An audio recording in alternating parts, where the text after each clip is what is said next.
topic today.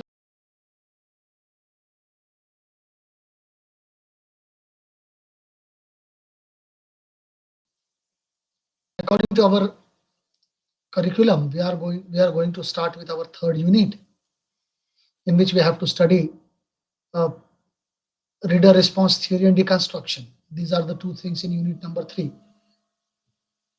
But instead of starting with reader response theory, I am starting with deconstruction because it is one of the most important theory of post-structuralism. So I'm, instead of beginning with other theory, I'm beginning with deconstruction. And deconstruction, as we know, is one of the most vital theory of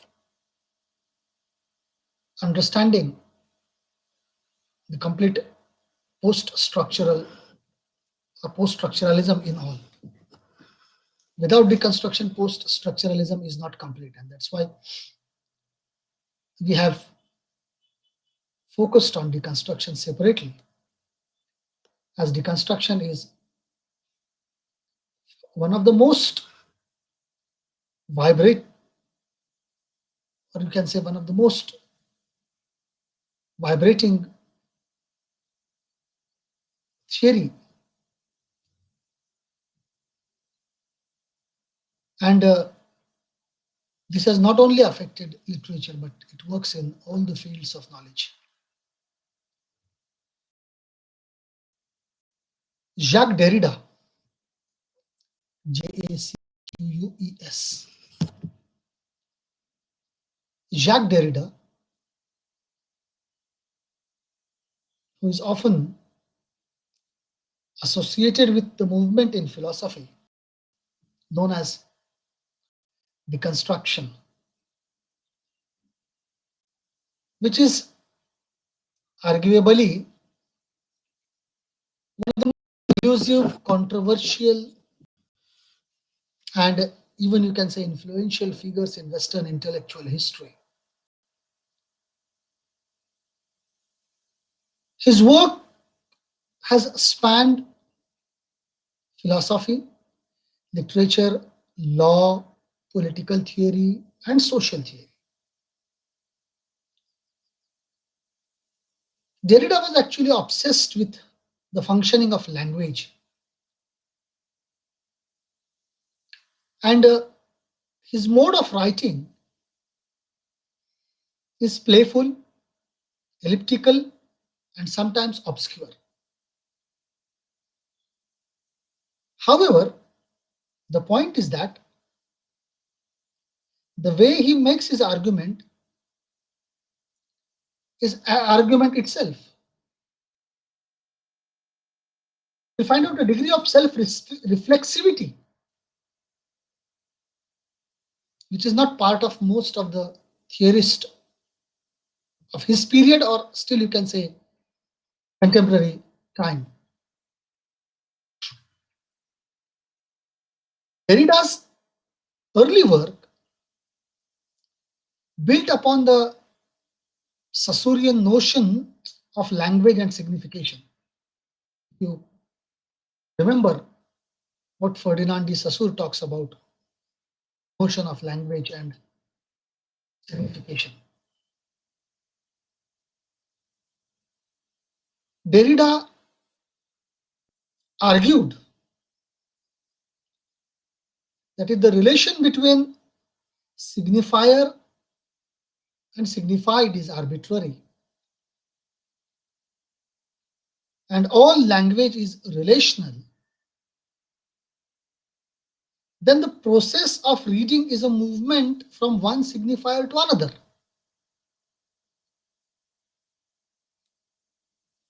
We can never come to the end of signification and discover the meaning, because when we get to end, we are faced not with the signified but another signifier.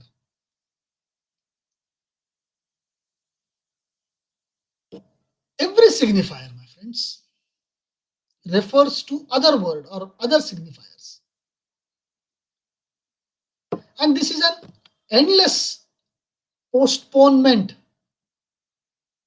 endless postponement, deference, DEFERENCE, deference, deference, postponement of meaning. You're continuously postponing the meaning because one signifier suggests another, another signifier suggests that way. We are postponing continuously the meaning. So that's what Derrida calls it as deference. We never arrive. We continuously travel along the path of meaning making. Because one meaning, once you come to an end with the signifier, it points out to another signifier. Again, you are moving to another signifier. Another, you are trying to move another signifier. That means you are continuously in a process of meaning making. And that's why, in order to explain the word cat, we use further term like animal, organism, whisker or tail, and more signifiers along the chain of signification.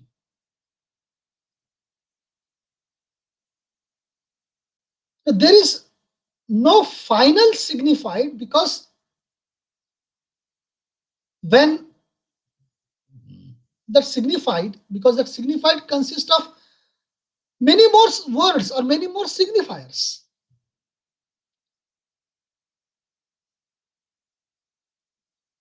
Derrida argued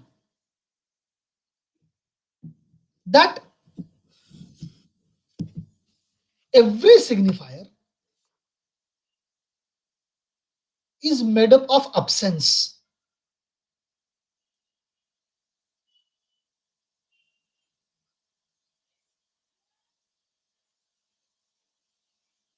Building on Saussure's assumption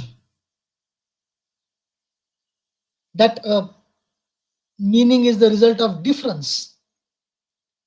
But Saussure says, if you remember, hat, bat, cat, rat, because bat is not hat, hat is not rat.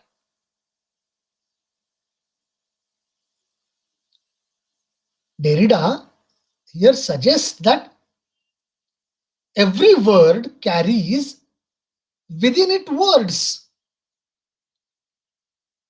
that we are aware of as being different.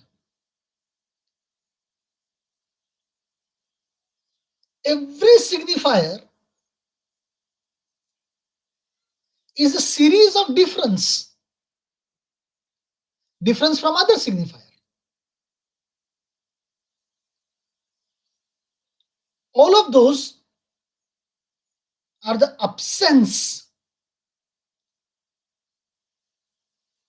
that constitute one for us, because one signifier points out another absent signifier. The another absent points out the another absent signifier. Why cat is produced?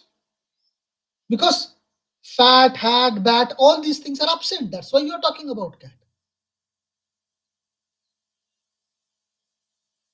But these absence are crucial, without which you are not able to understand what is the meaning of the cat.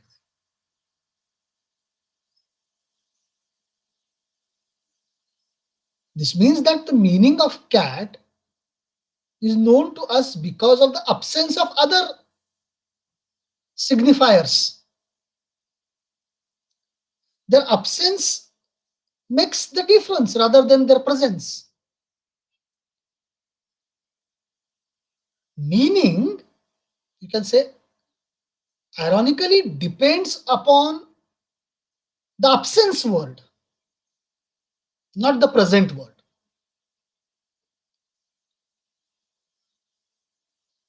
Now, if you see very carefully, what Derrida achieved with this twin moves of meaning as based on difference, and absent is always presence there, and as this was perpetually deferred, it is postponing the meaning. This was radical thinking of the very process of language use.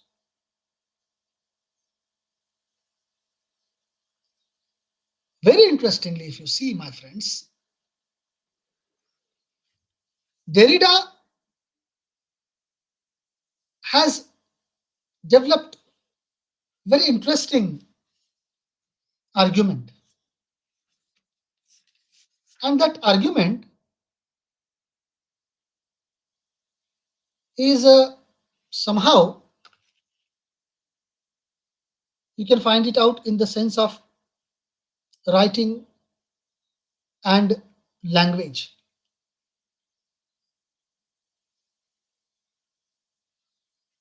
He announced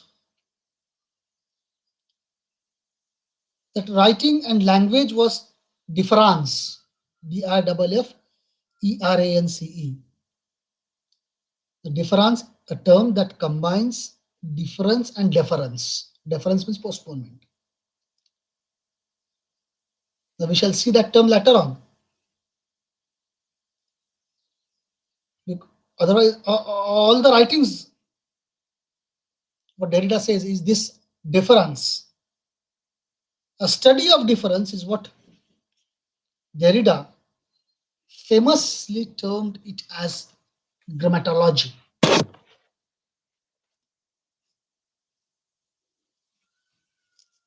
Derrida's paper, Structure, Sign and Play in the Discourse of Human Sciences,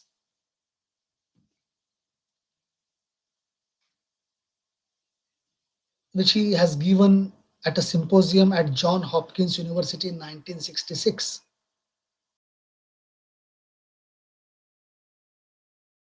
This was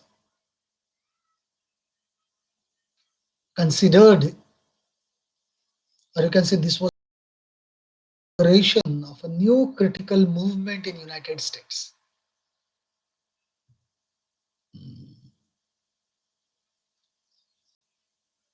It was a sort of argument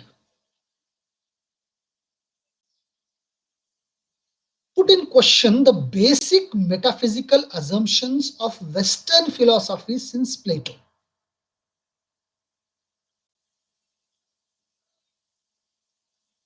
Because we have seen he has challenged the Saussurean aspect.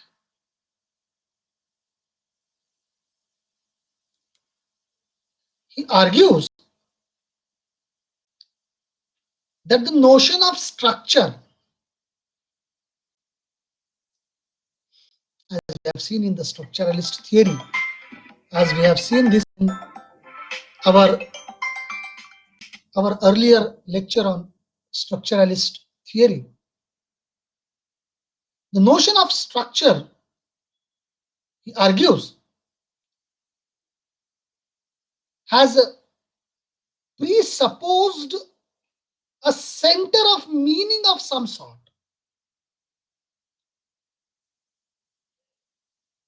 What is this idea of center? If you remember in structuralist theory, in structuralist we will find out that the center, this center governs the whole structure.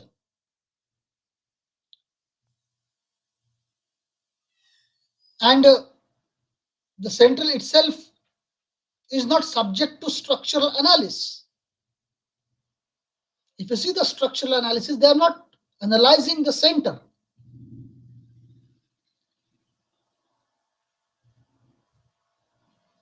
To find the structure of the center would be to find another center in it.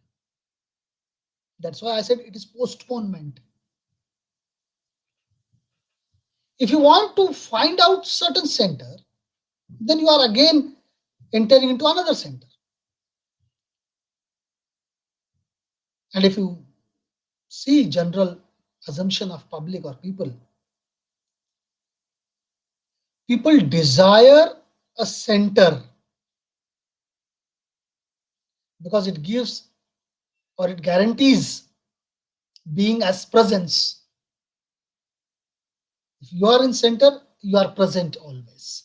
It gives guarantee that you are present at every moment. For example, we think of our mental and physical life, and all our mental and physical life is centered on I, first person singular, I.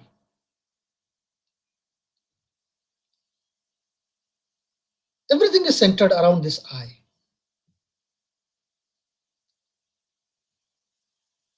This personality is the principle of unity, which underlies the structure of all that goes into this space. Everything into this space is related with this first person singular pronoun called I. Even in psychoanalysis, Sigmund Freud's theories completely undermine this metaphysical certainty by revealing a division in self, right? But a division in the self between conscious and subconscious, conscious and unconscious. Sorry.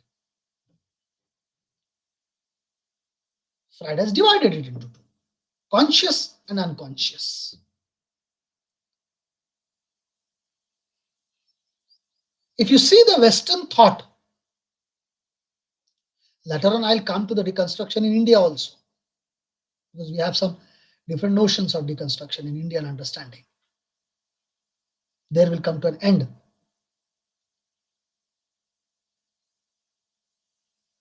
If you see very carefully, Western thought has developed innumerable terms.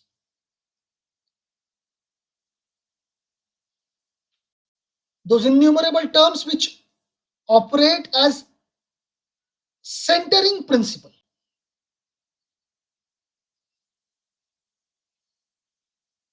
Being or essence, substance, truth, form, beginning, or you can say end, purpose, consciousness, man, God, and so on and so forth. You'll find out so many things Western thought has developed. Because it is based on the idea of center, because everybody likes center.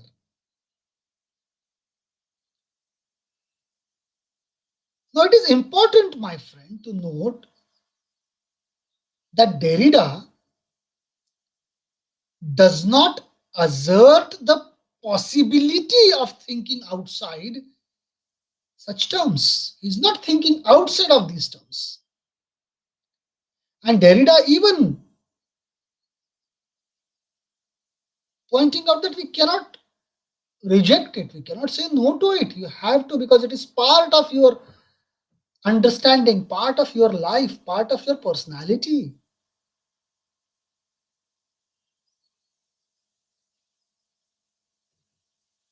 Any attempt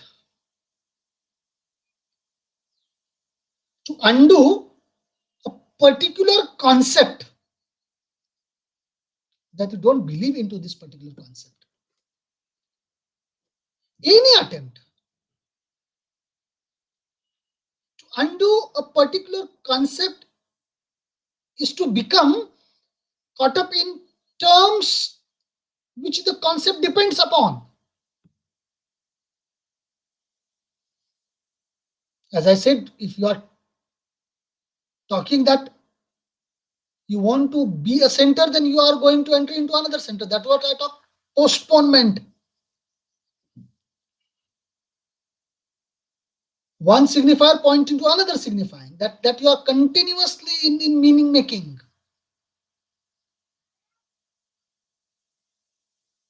The same thing here, you can understand that if you want to decline, deny particular concept, if you don't, if you say that I undo a particular concept, that you are getting catch up into certain terms on which that concept depends upon. The absence, cat, bat, hat, rat, that's what I said.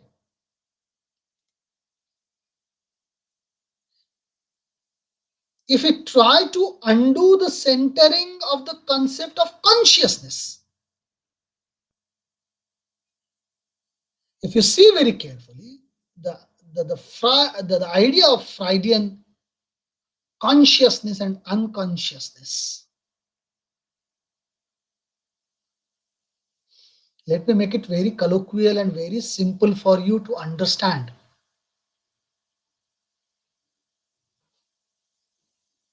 Consciousness and unconsciousness, and in between there is subconsciousness. When you are awakened, that's what Sigmund Freud divided. Because if you know consciousness and unconsciousness, then it will be easy for you to understand what I'm talking right now. Sigmund Freud pointed out that there are there is a personality, metaphysical, you can say, uh, certainty, that there is consciousness and unconsciousness. When you are awakened, your conscious mind is working. When you are sleeping, your unconscious mind is working. Conscious mind is always working as a sensor board in our routine term, which used to make you alert again, time and again, that okay, don't do this. This is not allowed in the framework of the society, so you can't do it. Stop. Then he will put that thing into a recycle bin. And for the whole day, when you are awakened for 12 hours, 13 hours, 14 hours, whatever time you are awakened, during that period, your mind is continuously making a division of which is accepted, which is not accepted. The thing which are not accepted, he used to put it into a recycle bin. That is the work of conscious mind. And that recycle bin, once it is full, it needs to be emptied. Otherwise, you will get mad if it is not emptied at a time. So don't remember what is removed, what is stopped by mind. But when you sleep, your unconscious mind start to control your body, because conscious mind is taking rest at that time, handing over the charge to unconscious mind. And when he is handing over the charge to unconscious mind started to open everything from your recycle bin. And that appears you as a dreams. Because the things which you can't able to do when you are awakened, you are doing all those things in your dreams.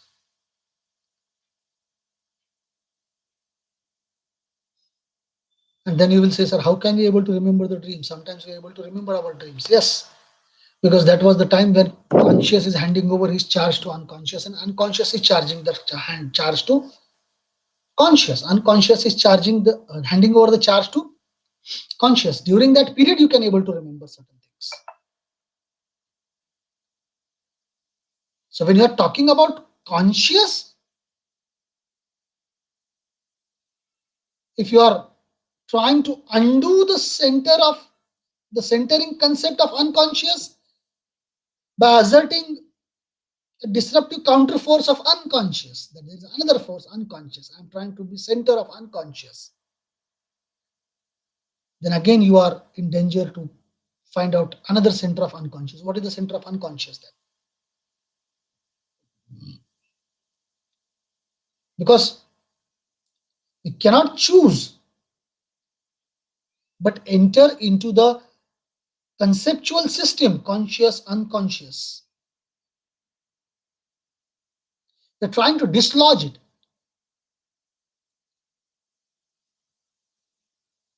All we can do is to refuse to allow either pole in a system. It is the only thing we can do. We can refuse to allow either one pole in the system, body or soul, good or bad, serious or unserious. Because this pole, either one pole of the system, is to become center, and it becomes a guarantor of the presence. And because of this, you are thinking it is present. Center is important. Center makes you to feel your presence. And for this desire for becoming a center, desire for becoming a center, Derrida calls it as logocentrism. Logocentrism. Sorry, logocentrism.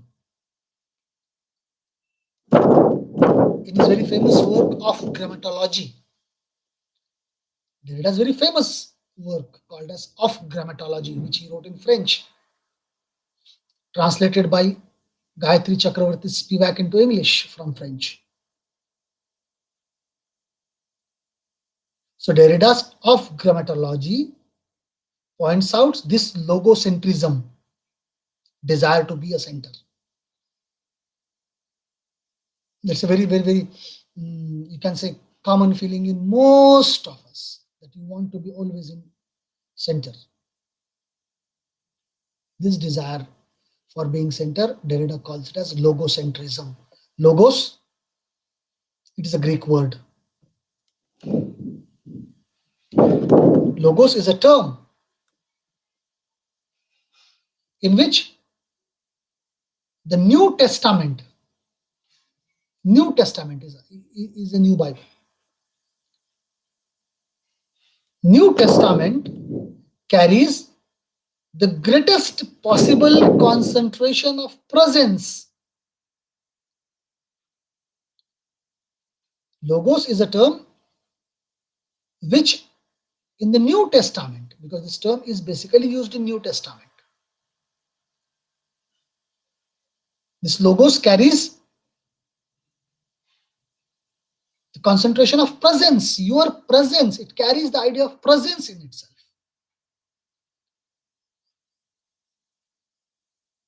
In the beginning was the Word. That is, we commonly say, in the beginning it was the Word, W-O-R-D.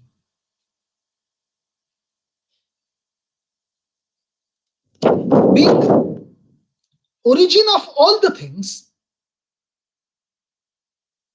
the Word, W-O-R-D, the Word underwrites the full presence of world.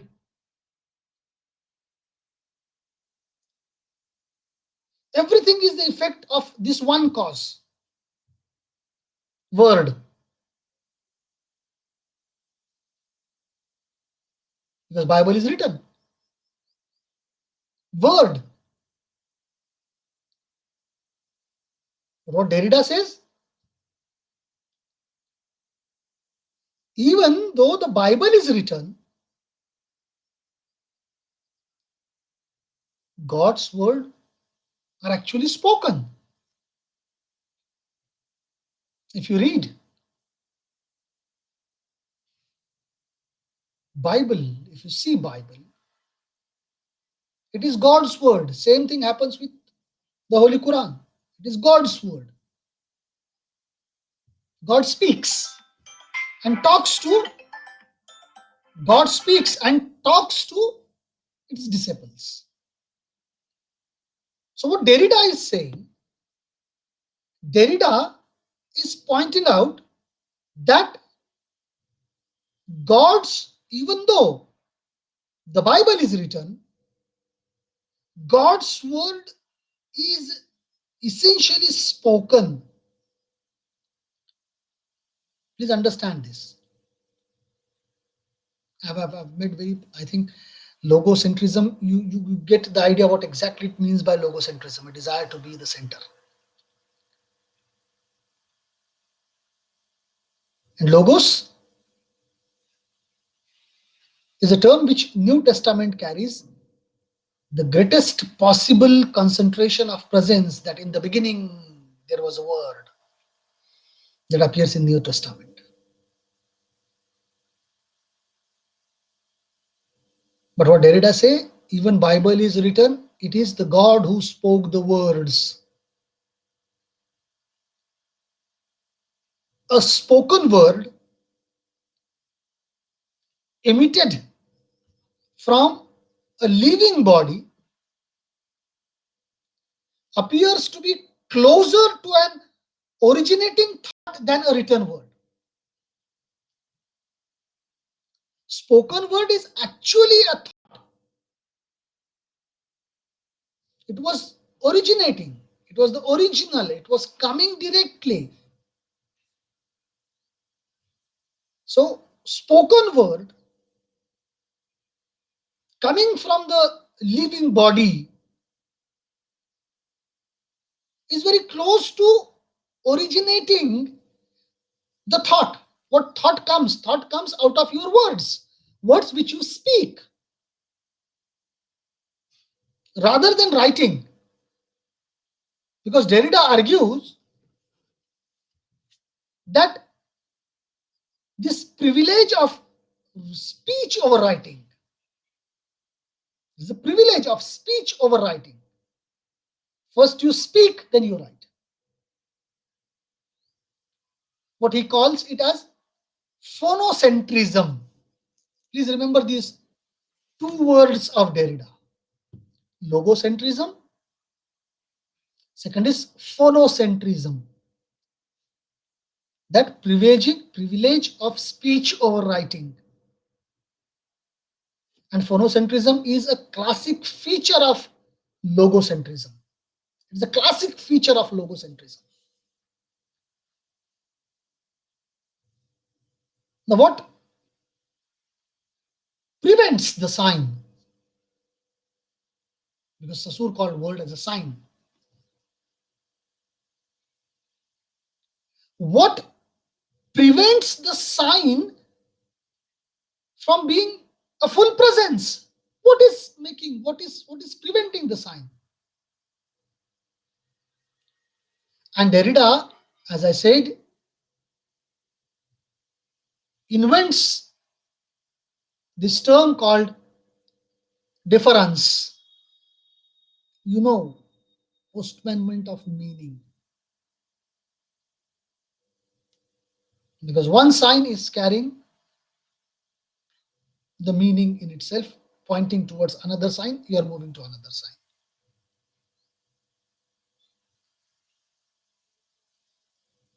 Now, if you see that the verb differer, diffferer, means both to differ and to defer. Please understand the meaning of these two words. Differ, you are not following the same thing. Defer, postponement. There's a difference. That means you're having another opinion. But deference, postponement. To differ is a spatial concept. It depends on the space. Because you differ. Where you differ? You differ at one particular space. That's why it's a spatial concept. I'm having a difference with it. Where the difference? It requires certain space to show that difference. Otherwise, you are not able to show the difference. And the sign emerges from a system. The sign emerges from the system of differences which are spaced out within the system. Because where you show the difference, you are showing the difference at particular place, and that is in a particular system. I can differ with my colleague because he's part of that system. But I cannot say that I differ with police commissioner because you're not part of his system. You are different. Difference is spaced out within that system. Because differ is a spatial concept related with space. And defer, DEFER, is a temporal concept. It depends on time. Because you're postponing. When you're postponing what you're doing, you're postponing in time. I'm not doing today, I'm doing it tomorrow. You're postponing it. And signifiers enforce an endless postponement that we have seen a time before, I said to you. It shows timeless postponement.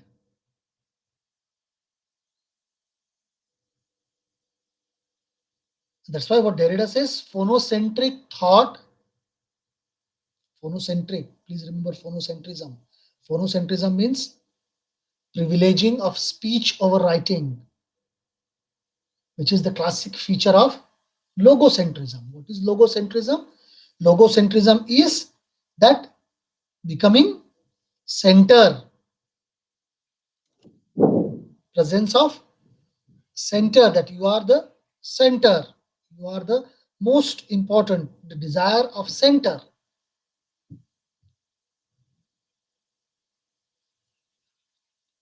Phonocentric thoughts ignores difference and insists upon the self-presence of the spoken word.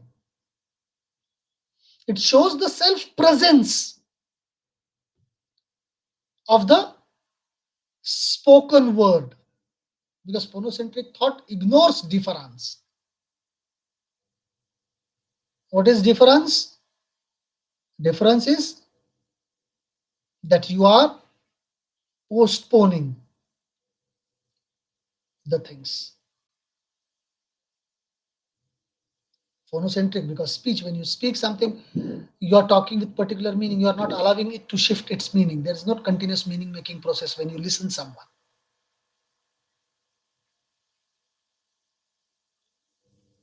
Because when somebody is giving speech, you are focusing on what he meant.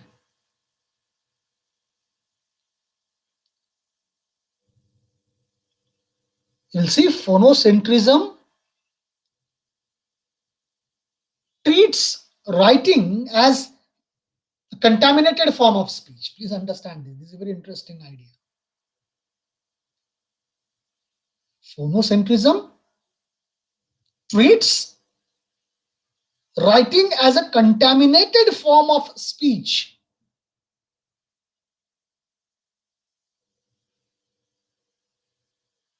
Speech. It seems nearer to originating thought.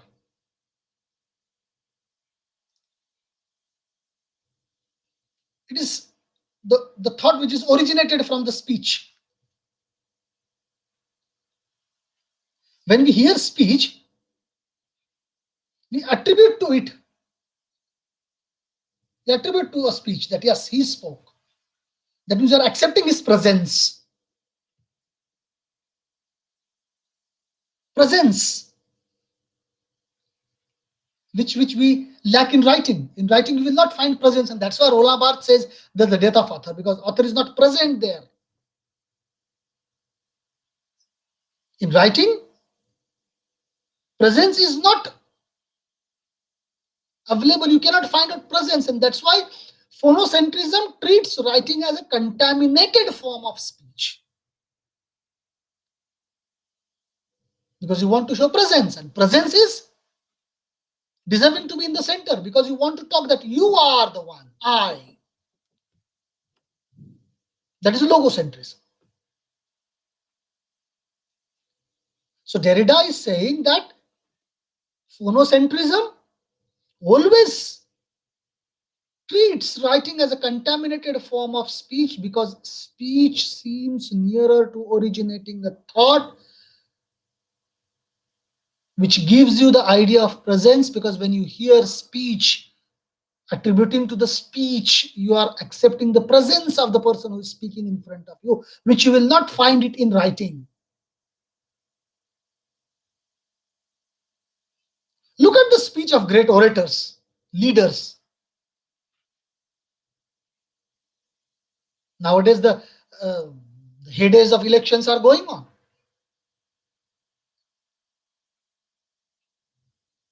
Open a channel and find out that BJP leaders are speaking. The rallies are being made live. When you listen, Prime Minister Narendra Modi speaking on television, speech, direct speech, and the next day you read that speech in newspaper.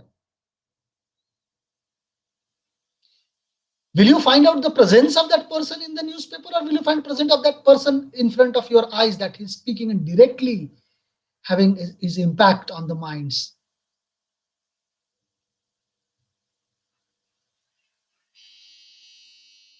Speech of great actor, orator, or you can say politicians, in a way is a thought to possess presence. They want to show their presence. It was earlier used to say at Aurangabad that when Shiv Sena Pramukh Bal Thackeray used to deliver his speech, and if you take voting immediately after his speech, 100% votes will be for Shiv Sena. That was said earlier when people used to hear the speeches, because it makes you, nowadays it is with Narendra Modi, or earlier it was with Atal Bihari Vajpayee. If you listen the speech, you want that yes, this is what he's saying is absolutely correct, originating the thought and showing his presence. It incarnates, so to speak, the speaker's soul. You used to think that the speaker is talking by heart, by his soul. Speech is that much important. Writing, compared to this, writing seems relatively impure. And it attributes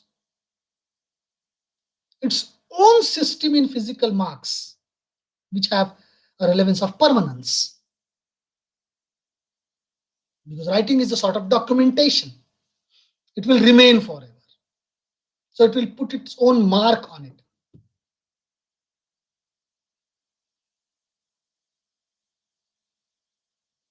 Writing can be repeated, speech cannot be. Printed, reprinted, so on and so forth. And because it is having a chance of repetition, naturally it invites interpretation and reinterpretation. You're doing a research on written work, not on spoken work, because you can interpret it.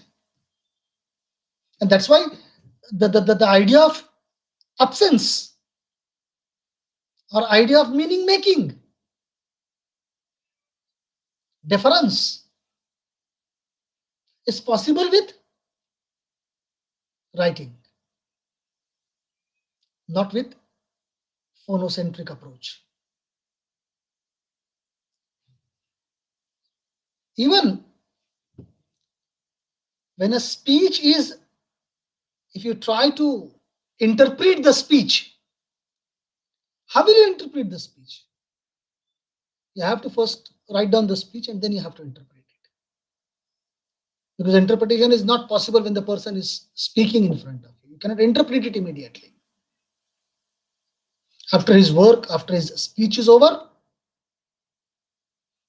you write down all the things what he said, because you are taking your writing down, and then you try to interpret on the way you have written all those things. Because writing does not need the writer's presence. That's why again I'll point out my finger towards Rona Barth, the death of the author. Writing doesn't need the writer's presence, but speech always implies an immediate presence. Because speech requires the immediate presence. Writing doesn't require immediate presence of the writer. The sounds made by the speaker, the sound made by the speaker, it evaporates in the air and it leaves no traces. It evaporates into the air. There's no traces unless it is recorded. If it is recorded, then it's okay. But if it's not recorded, now I'm speaking with you. If it is recorded, then it's okay. But if it's not recorded, the words are simply evaporating into the air. And therefore, do not appear to contaminate.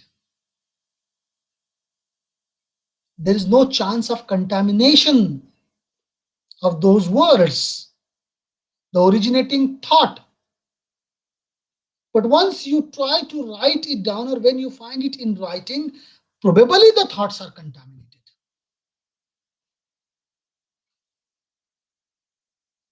That's why most of the time you'll find out philosophers have often expressed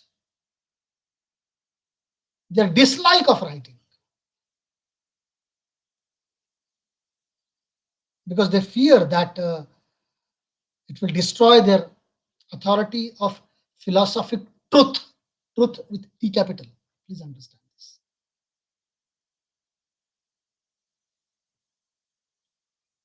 The truth, this truth depends upon pure thought.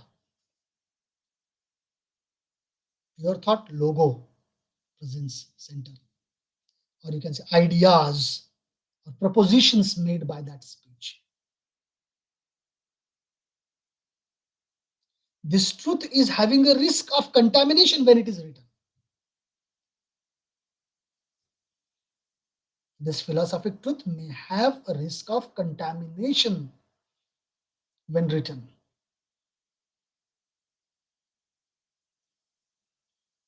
Francis Bacon believed that one of the main obstacles to scientific advance was the love of eloquence.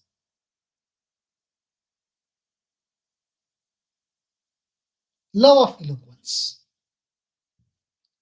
Because men began to hunt more after words than matter.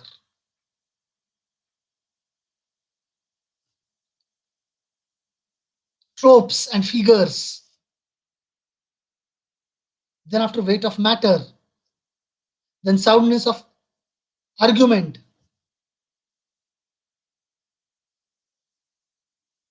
The scholars, the interpreters, they started to follow these things in written things. And that's why written word have a risk of contamination.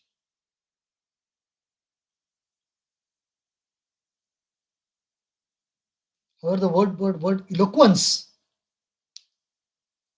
law of eloquence, what I said. The word eloquence suggests the qualities in writing, the qualities in writing to the to which he objected are those original thoughts developed by the orators. Eloquence suggests the qualities of writing, where Bacon objected that it is going to have some contamination with the thoughts of the orator. Thus, you will find out, my friends, that the very feature of elaboration in writing, elaboration in writing threaten to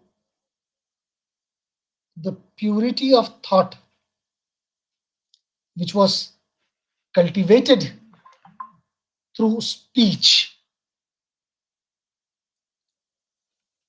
So, this coupling of writing and speech, this coupling of writing and speech is the example of what Derrida calls a violent hierarchy. Violent hierarchy. Speech has full presence while writing is secondary and threatens to contaminate speech with its materiality. That is what he calls it as violent hierarchy. Speech first, then writing appears second.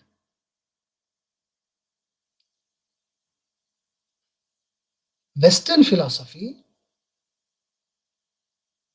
has supported this ranking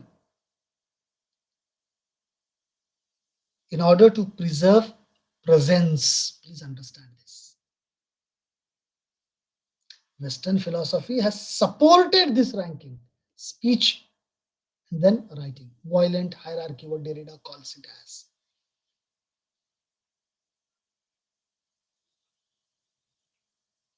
But as the Bacon's example, it shows that this hierarchy can easily be undone and reversed. This hierarchy can be undone or reverse. Now, if you began to see that both speech and writing, they share certain writerly features. Both are signifying processes which lack presence.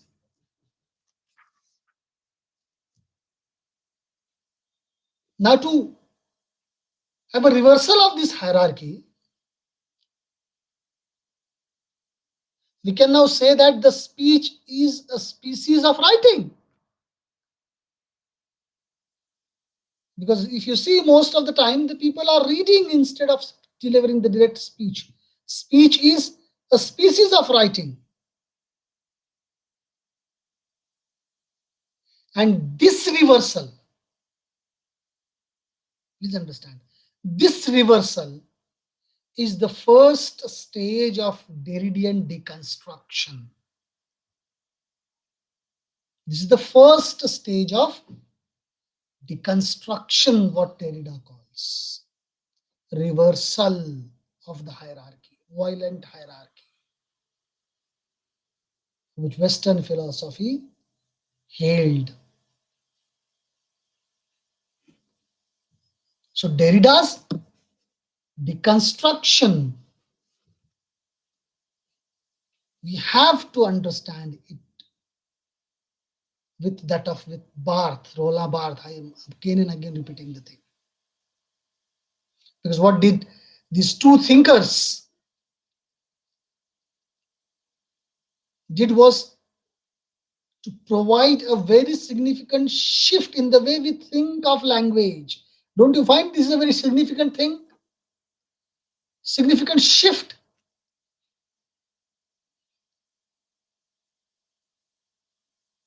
Because what both says, there's an endless play in language and literary text. Both says that there's unreliability of any meaning, there's openness of text, instability of language, unfinalizability of any meaning or text. You are not going to get final meaning of text. The relationship between words, meanings, and texts as intrinsic to meaning rather than the words themselves.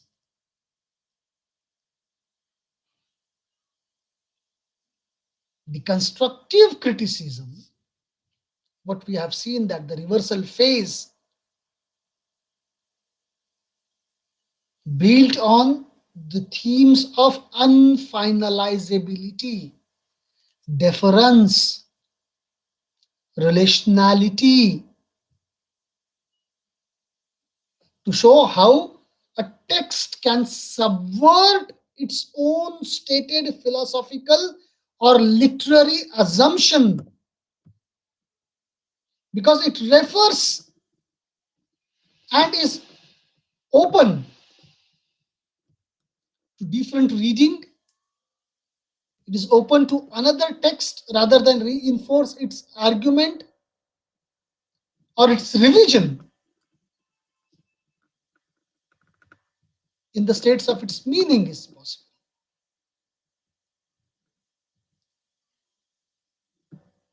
So deconstruction, if you see a simple methodology in its practice, is thus interested in how texts are break down, how texts defeat their stated aims and purposes, how texts are rely on false and unsustainable oppositions, how texts make use of figurative language even when trying to be empirical, how they reverse their own arguments, because this is the first stage of deconstruction, reversal. How texts are depend on science. If structuralism was interested in how meaning is produced and text work, deconstruction is interested in the contradiction that resist meaning, in how texts do not work but deconstruct themselves. Please understand the difference between deconstruction and structuralism. Deconstruction is interested in the contradictions that resist meanings. Deconstruction is interested in how texts do not work but deconstruct themselves. How Derrida questioning of distinction between this speech and writing. We'll talk of all these things in tomorrow's lecture. I hope that you are getting it. We'll meet tomorrow.